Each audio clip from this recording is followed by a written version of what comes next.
National Agricare কৃষি 24-এ। আপনাদের সঙ্গে আছি আশিক তমাল। দেশ জুড়ে বেড়েছে ট্রান্সফরমার ও শ্যালো মেশিন চুরির ঘটনা। সেচ নির্ভর বৌর মৌসুমে পানি সরবরাহ ব্যাহত হওয়ায় বিপাকে পড়েছেন চাষিরা। চোরের উপদ্রবে শুধু কৃষক নয়, অসহায় প্রশাসনও। তাদের একার পক্ষে চুরি ঠেকানো সম্ভব নয় বলে জানিয়েছে পুলিশ। চুরি হয়ে গেছে ট্রান্সফরমার, তাই গভীর নলকূপ থাকলেও জমিতে সেচ দিতে পারছেন না জয়পুরহাট কেন্দ্রীয় গ্রামের আব্দুল হালিম শাহিন। জানান, নতুন করে ট্রান্সফরমার জোগাড় করতে প্রতিটির জন্য পল্লী বিদ্যুৎ সমিতির কাছে গুনতে হবে অর্ধেক মূল্যে ৬৯,০০০ টাকা। এই অবস্থায় তিনটির জন্য 2,08,000 টাকা কোথা থেকে জোগাড় করবেন এই ভেবে দিশেহারা তিনি। আলু সেচ দেওয়া পারতেছে না, অনেক টাকা লাগতেছে। এই মুহূর্তে আমি টাকাটা ম্যানেজ করা আমার খুব কষ্ট হচ্ছে। থানাতে জিডি করছি, প্রশাসন কোনো পদক্ষেপ নিচ্ছে না এবং পল্লী বিদ্যুতেরও কোনো ভূমিকা নাই। জেলা জুড়েই আশঙ্কাজনক হারে বেড়েছে ট্রান্সফরমার চুরির ঘটনা। এতে সেচ ব্যাহত হওয়ায় থেমে আছে রবি শস্য আবাদ। এই শ্যালোটা আমার এখন আবার কিনতে গেলে 10,000 টাকা লাগবে। এখন আমি কই পাবো এই টাকাটা? এখন আমার আবাদও তো মার যাবে। মহা বিপদের মধ্যে আমাদের আবাদ সুবাদ সব পুরে শেষ হয়ে যাবে। আমরা কিভাবে চলবো, খুব টেনশনের মধ্যে আছি। এদিকে নাটোরে ট্রান্সফরমারের পাশাপাশি শ্যালো মেশিন নিয়ে গেছে দুর্বৃত্তরা। প্রাণের ভয়ে রাতে পাহারা দেওয়া বন্ধ করে দিয়েছেন নিরাপত্তা রক্ষীরা। পিস্তল ধরে সেখানে জিনিসপাতি মানে ঘরের ভিতরে তারটা যা আছে, লোহাটা যা সব মানে লিয়া সার গছ মানে দৌড় দিয়ে বাঁধছে। পাহারা দেয় এবং কোথাও কোথাও এরকম নজিরে দেখা গেছে যে পাহারাদারকে বেঁধে রেখেও তারা নিয়ে যাচ্ছে। চোর মিটার দিলা ধরা পড়ছে সব বাহিরের লোক, মানে ঠিকাদারের লোক কোনো সম্পৃক্ত এর মধ্যে নাই, ঠিকাদারের বিষয় জানেও না। দ্বিতীয়বার চুরি হলে পুরো টাকা 1,34,096 টাকা দিয়ে ট্রান্সফরমার জোগাড় করতে হচ্ছে চাষিদের। এই অবস্থায় নিজ উদ্যোগে পাহারার পরামর্শ পল্লী বিদ্যুৎ সমিতির কর্মকর্তাদের। সচেতনতা না থাকলে ট্রান্সফরমার চুরি রোধ করা সম্ভব না। গ্রাহক দিক থেকে এটা আর্থিক ক্ষতি, রাষ্ট্রীয় সম্পদের ক্ষতি। একাধিক গ্রুপ একসাথে হয়ে বাইরে থেকে পাহারা দেয়, টর্চ দেয়। মনে করি টর্চ দূর থেকে টর্চ দিলে ওরা একটা টর্চে মনে করবে অনেক লোক আছে ওই জায়গায়।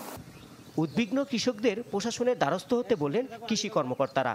যদিও পুলিশ বলছে তাদের একার পক্ষে চুরি রোধ করা সম্ভব নয়। গ্রাম পুলিশদেরকে এই পাহারাতে ইনভলভ করা হচ্ছে এবং হাইওয়ে পুলিশদেরকে নির্দেশনা দেওয়া হয়েছে তারা যাতে তাদের পেট্রোলিংটা বাড়ায়। মিটার চুরির সাথে যদি অন্য কোনো ঠিকাদারের প্রতিষ্ঠানের কেউ জড়িত থাকে তাদেরকেও আমরা আইনের আওতায় নিয়ে আসবো। গেল কয়েক মাসে জয়পুরহাটে 57টি ও নাটোরে 3টি ট্রান্সফরমার সহ 32টি শ্যালো মেশিন চুরির ঘটনা ঘটেছে।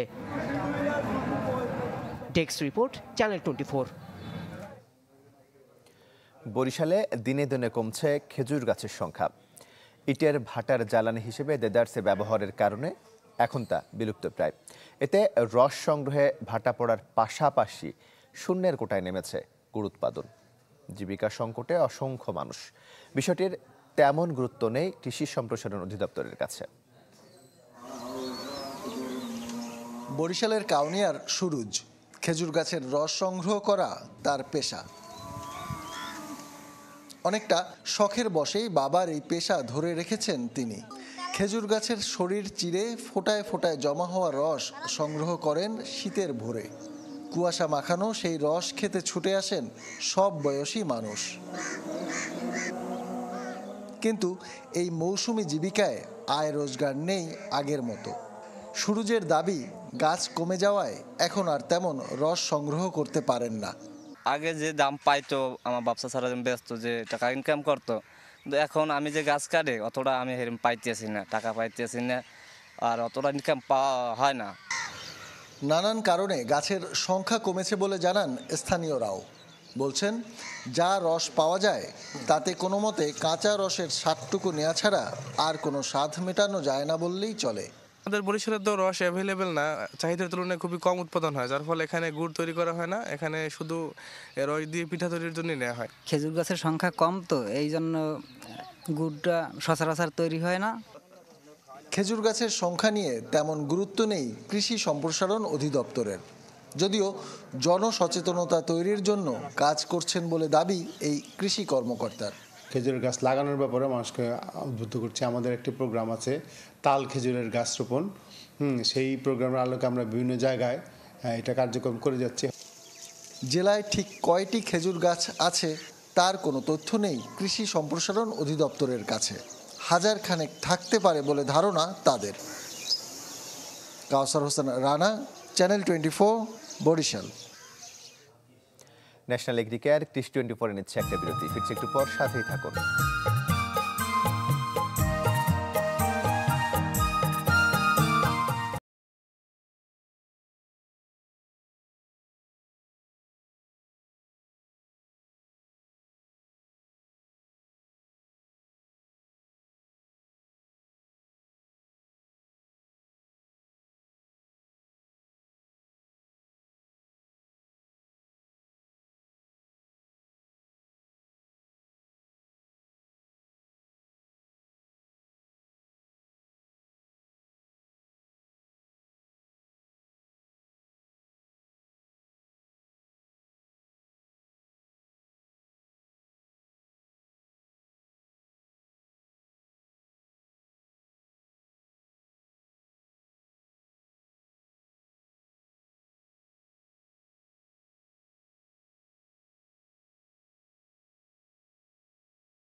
আবার আমন্ত্রণ ন্যাশনাল এগ্রিকেয়ার কৃষি 24-এর সাথে আছি আশিক তমাল।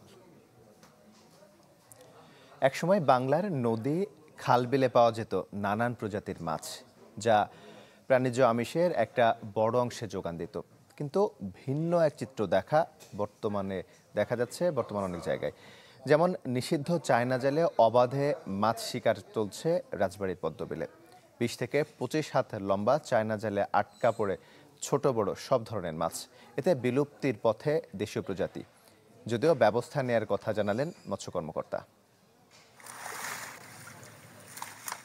রাজবাড়ীর কালুখালী পদ্মবিলে সকাল থেকেই মাছ ধরছেন কোরবান আলী। এই দীর্ঘ সময়েও মাছ পেয়েছেন খুবই অল্প। দেশীয় মাছ না পাওয়ার জন্য দায়ী করলেন নিষিদ্ধ চায়না জালকে। চায়না জাল আসাতে এখন আর কোনো মাছ থাকে না, এই চায়না জালে মারিয়ে দেয় সবকিছু। ছোট ছোট মাছের থেকে শুরু করে আপনার মনে করেন সব মাছই আপনার মারা পড়ে যাচ্ছে এই চায়না দুয়ারিতে।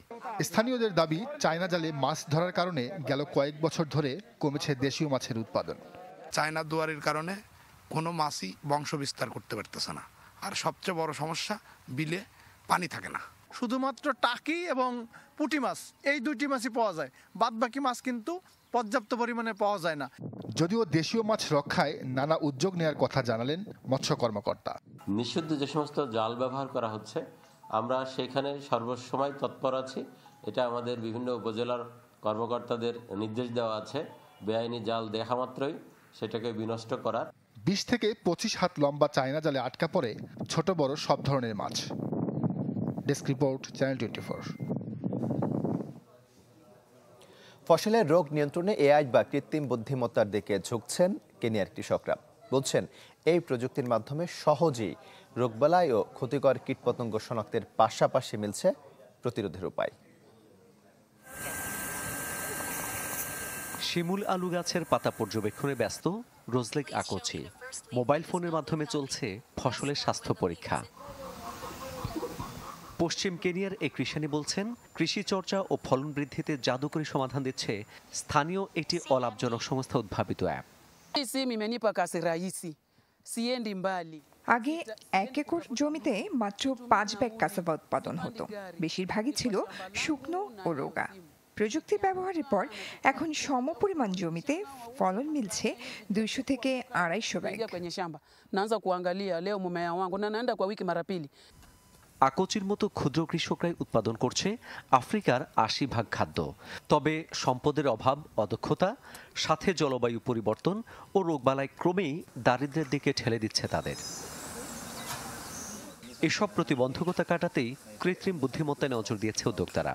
বলছে, শুধু প্রযুক্তিগত সহায়তা না, চেষ্টা আছে সুবিধাভোগীদের প্রশিক্ষক হিসেবে গড়ে তোলার। প্রযুক্তি শিক্ষায় অদক্ষতার কারণে পিছিয়ে আছে কৃষকরা। গ্রামীণ এলাকায় দুর্বল নেটওয়ার্ক এবং স্মার্টফোনের অভাব তো আছেই, তাই চেষ্টা চলছে প্রতিটি এলাকায় একজনকে প্রশিক্ষক হিসাবে গড়ে তোলা। বিশেষজ্ঞরা বলছেন, খাদ্য নিরাপত্তার ঝুঁকি রোধ ও কৃষির সরবরাহ চেইন উন্নয়নে আফ্রিকায় বছরে খরচ হয় $77 বিলিয়ন মার্কিন। প্রাথমিক পর্যায়ের সাফল্য মহাদেশ জুড়ে ক্ষুদ্র কৃষকদের জন্য আশীর্বাদ হয়ে উঠবে এই model. Mamun ur Rashid, channel 24। National Agricare কৃষি 24 ছিল এখনকার মতো। এতক্ষণ সাথে থাকার জন্য ধন্যবাদ সবাইকে।